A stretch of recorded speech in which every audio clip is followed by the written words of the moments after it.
In June of 2022, the United States Supreme Court struck down a century-old New York gun licensing law and, in doing so, announced a new constitutional test that instantly reshaped the way courts across the country evaluate gun regulations. Overnight, long-standing state laws were called into question. Federal statutes were challenged. Judges were forced to re-examine decades of precedent. And millions of Americans, whether they owned firearms or not, found themselves living under a new constitutional framework for the Second Amendment. Here is the surprising part. The court did not merely rule on whether a specific permitting system was valid. It fundamentally changed the method courts must use to decide almost every gun case going forward. That shift in legal analysis may prove more consequential than the ruling itself. So here is the question I want you to think about as we begin. When constitutional rights evolve through new Supreme Court interpretations, should stability or individual liberty carry more weight? Share your perspective in the comments, because this tension sits at the heart of today's debate. To understand the legal impact of recent Supreme Court gun decisions, we need to begin not in 2022, but with the constitutional text itself. The Second Amendment, ratified in 1791 as part of the Bill of Rights, reads, "A well-regulated militia, being necessary to the security of a free state, the right of the people to keep and bear arms, shall not be infringed." For more than 2 centuries, courts wrestled with the meaning of those 27 words. Was the right tied primarily to militia service? Or did it protect an individual's right to possess firearms for personal purposes such as self-defense? For much of American history, the Supreme Court offered limited guidance. In 1939, in United States v. Miller, the court upheld a federal restriction on certain firearms, reasoning in part that the weapon at issue had no reasonable relationship to militia efficiency.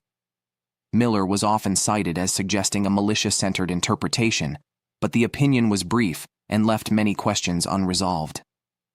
It was not until 2008 that the court squarely addressed the individual right question in District of Columbia v. Heller. In that landmark case, the court struck down Washington, D.C.'s handgun ban and held, for the first time explicitly, that the Second Amendment protects an individual right to possess a firearm unconnected with militia service, particularly for self-defense within the home. Justice Antonin Scalia's majority opinion relied heavily on text and historical analysis, concluding that the phrase, "the right of the people," refers to individual rights, similar to those in the First and Fourth Amendments.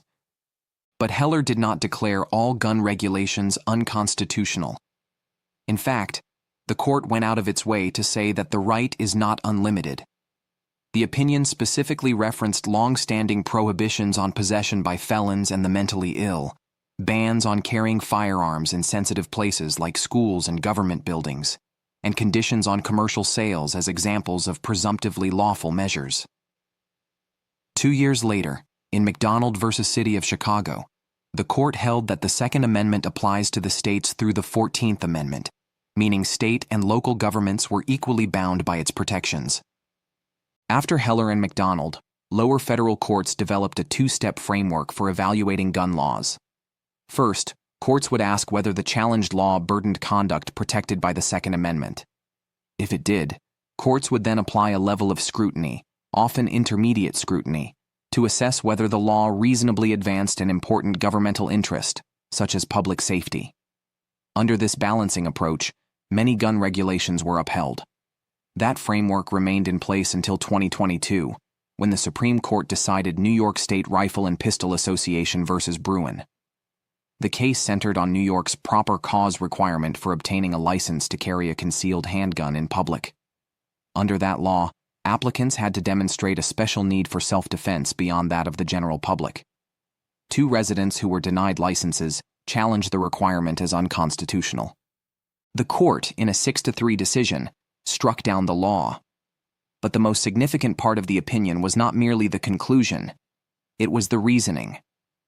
Writing for the majority, Justice Clarence Thomas rejected the 2-step balancing test that lower courts had been using. Instead, the court announced a new standard. When the Second Amendment's plain text covers an individual's conduct, the government must justify its regulation by demonstrating that it is consistent with the nation's historical tradition of firearm regulation. In other words, Courts are no longer to weigh public safety benefits against individual rights in a traditional means-end analysis. Instead, they must look to history. If a modern gun law is analogous to regulations that were widely accepted around the time of the founding, or in some cases during the Reconstruction era, it is more likely to be upheld. If no historical analog exists, the law is constitutionally suspect. This shift from interest balancing to historical analogical reasoning has had profound ripple effects. Consider what it means in practice. Imagine a state passes a modern law restricting high-capacity magazines. Under the old intermediate scrutiny framework, a court might examine empirical data on public safety, weigh legislative findings, and decide whether the law reasonably fits an important government objective. Under the Bruen framework, however, the central question becomes whether similar restrictions existed in the relevant historical period. That historical inquiry is complex. The founding era did not feature modern semi-automatic firearms or detachable magazines. So courts must determine what counts as a relevantly similar historical regulation. Is a law restricting certain categories of dangerous weapons in the 18th century analogous to a 21st century magazine limit? Reasonable judges can disagree. Since Bruen, federal and state courts have faced a wave of challenges to gun regulations. Some have struck down long-standing laws. Others have upheld them by identifying historical precedents. For example, restrictions on firearm possession by domestic violence offenders have come under scrutiny. In 2024, in United States v. Rahimi, the Supreme Court addressed whether a federal law prohibiting individuals subject to domestic violence restraining orders from possessing firearms was constitutional under Bruen's historical test. The court upheld the law, concluding that historical traditions supported disarming individuals who pose a credible threat to others. Rahimi demonstrated that Bruen does not automatically invalidate modern gun regulations. Instead, it requires a more historically grounded justification. The decision clarified that while the test is rooted in history, it is not rigidly frozen in time. The court emphasized that analogical reasoning allows for some flexibility, recognizing that modern circumstances may differ from those of the 18th century. Let's pause here and consider a practical scenario. Suppose a person subject to a court-issued protective order is temporarily prohibited from possessing firearms. Before Bruen, courts might have focused on whether the restriction served an important public safety interest and was narrowly tailored. After Bruen and Rahimi, the focus shifts. Did early American legislatures disarm individuals deemed dangerous? If historical laws show a pattern of disarming those who threatened public safety, then a modern analog may pass constitutional muster. This historical lens has sparked debate among legal scholars. Supporters argue that it anchors constitutional interpretation in original meaning and prevents judges from substituting policy preferences for constitutional analysis. Critics counter that it can be difficult, even indeterminate, to reconstruct a coherent historical tradition from scattered statutes and practices, and that modern societal challenges may not map neatly onto 18th century conditions. Another significant development involves so-called sensitive places.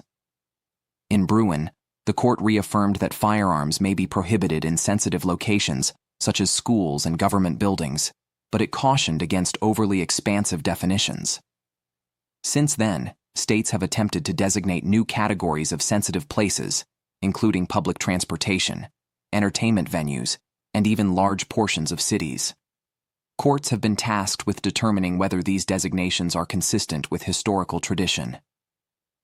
Consider the implications for an ordinary citizen. If you live in a state that expands its list of sensitive places to include most public spaces, your practical ability to carry a firearm, if you choose to exercise that right, may be significantly curtailed. On the other hand, if courts strike down such expansions, states may argue that their ability to address public safety concerns is unduly limited. The tension between regulatory authority and constitutional protection is playing out in real time. There are also important federal implications. Challenges have been brought against 18 U.S.C.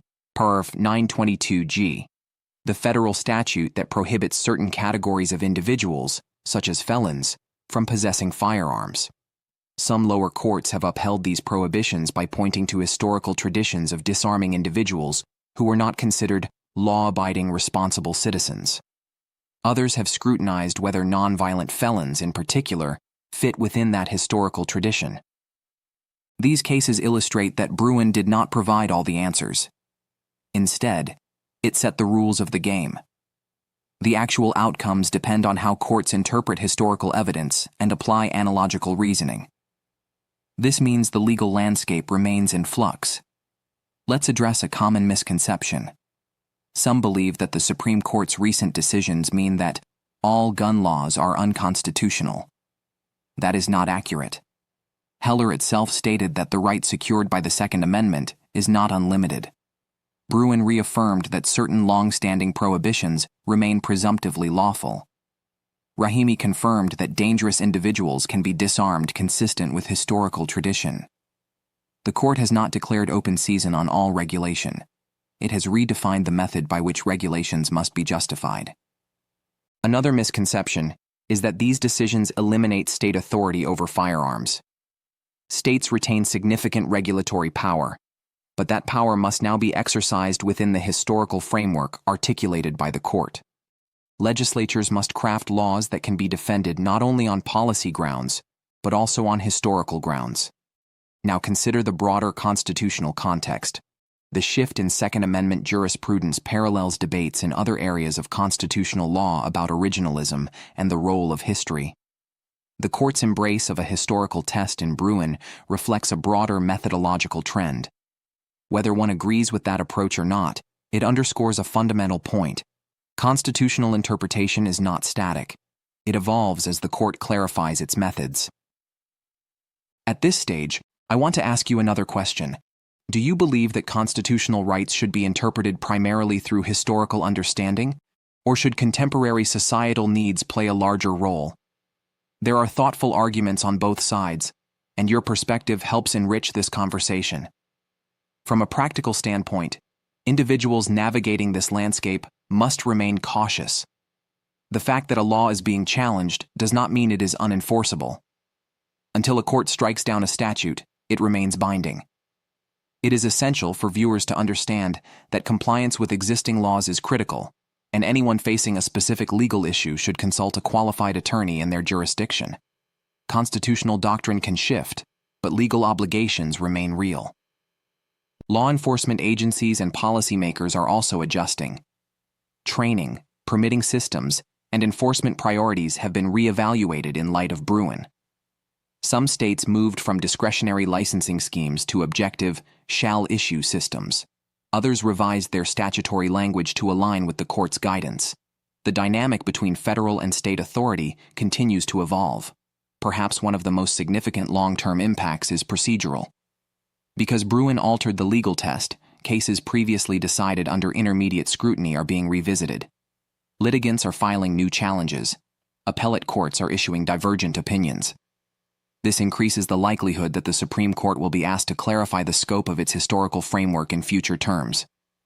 In the meantime, lower courts are engaging in deep dives into historical archives, examining colonial statutes, early state laws, and 19th-century practices. Legal historians have become central players in constitutional litigation. The courtroom has, in many ways, become a forum for historical debate. For ordinary Americans, the practical impact may depend heavily on where they live. Firearm regulations vary widely among states. While the Second Amendment sets a constitutional floor, states can and do enact different regulatory schemes. As courts apply Bruen, some state laws may fall, others may be upheld, and new legislative strategies may emerge. As we move toward closing, let's distill the three most important takeaways. First, the Supreme Court's recent gun decisions did not simply invalidate individual statutes. They transformed the legal framework for evaluating gun laws. The shift from interest balancing to a history and tradition test has reshaped constitutional litigation nationwide. Second, the right recognized in Heller and expanded through Bruen remains subject to limits. The court has consistently acknowledged that certain long-standing regulations are permissible, particularly those aimed at disarming dangerous individuals or protecting sensitive locations. The debate now centers on how closely modern laws must align with historical precedents. Third, the legal landscape remains fluid. Lower courts are still interpreting and applying the Supreme Court's guidance. Additional cases will likely refine the doctrine. For citizens, lawmakers, and legal professionals alike, staying informed is essential. Understanding the law matters because constitutional rulings are not abstract. They influence how states write their statutes, how courts resolve disputes, how law enforcement operates, and how individuals exercise their rights. Whether you view the court's recent decisions as a reaffirmation of liberty, a constraint on regulatory authority, or something in between, their impact is undeniable. The Constitution endures because it is interpreted, debated, and applied across generations.